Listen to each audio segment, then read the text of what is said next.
call that good.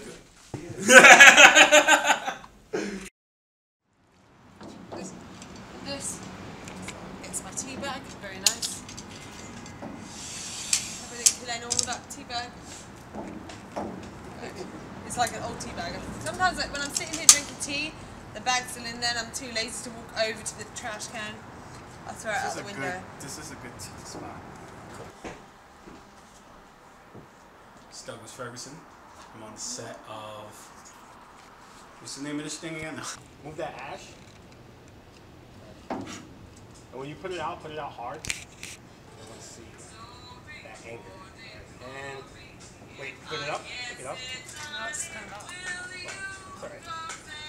And action. It's a lot more like... With the stories, are they related?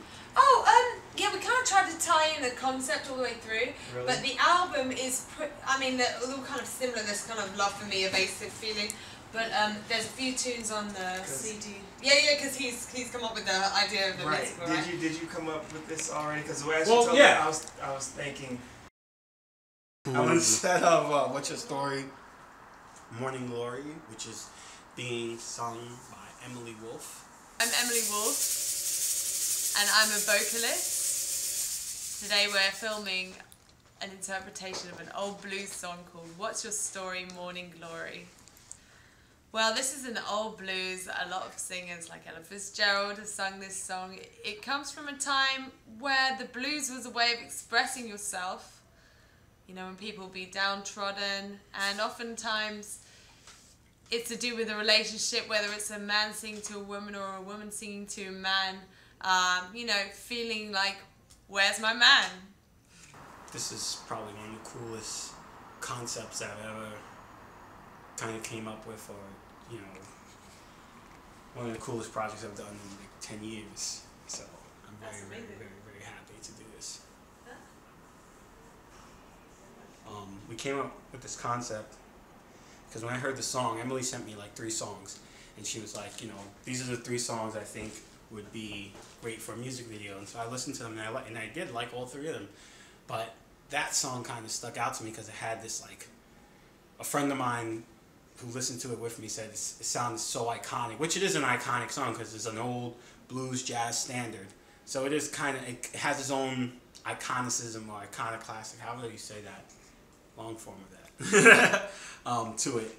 And so, but it's the way Emily sings it that makes it iconic, because you could sing that song so many different ways in so many different styles. You can make it happy, you can make it sad, you can make it even, you know, what's the story?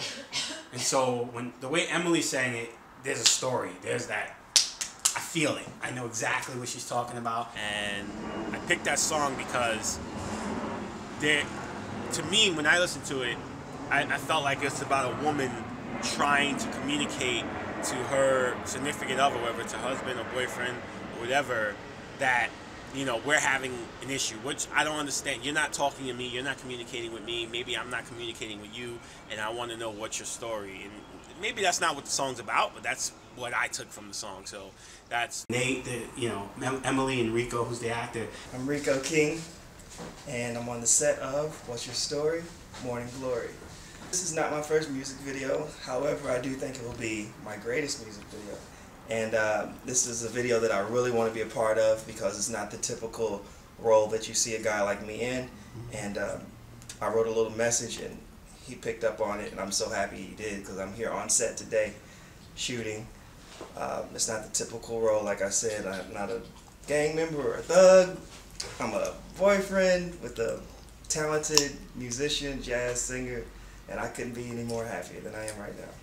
A little bit of Morning Glory. Well, that's how I was gonna do at the end. I was gonna like to be continued because this is like kind of that sample. I want it to be. Because he wants to keep going and do some of the other 2. I really want to take like 3 of those songs, 4 of those songs, and just turn it into a short film. Like I was like talking about it, and the more I think about it, the more I want to do it. Just like an episode or something when they leave you on a cliffhanger, you know? Yeah. Like that's how like just the more I think about it, the more I feel like that's why I was like, why is he smoking so, don't smoke so fast and don't inhale? Like, you know, yeah. They were like, I can see you from this angle smoking right there, So when you turn and then exhale. So take that pull and then turn and then exhale. Okay. And like, I want you to just feel that stress. Like, cigarettes. We filming that now?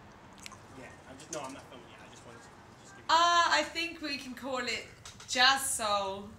I like that. Jazz soul. Thank you. Neo There's jazz. a ring to it. It's a jazz soul. We have a saxophone player, a trumpet player. We have a kind of groove-based feeling going on, so sometimes it'll be like electric kind of sound. Sometimes we go for the more jazzy element. A lot of it is my original material that I wrote, and sometimes we cover songs that really appeal to us, like this one. And she's the voice of the GPS. Any GPS. Multi-accent. I listened to her whole album, which was a fantastic album. I played it at 2 o'clock in the morning, and I was like, and I only intended to listen to a little bit of each song, but I ended up listening to every song on the album from one to the end, and because it was just fantastic music. What's your story, morning glory? What makes you look so blue? The way that you've been acting, I don't know what to do, 'cause I love you. Sure as 1 and 1 makes 2. What's your story, morning?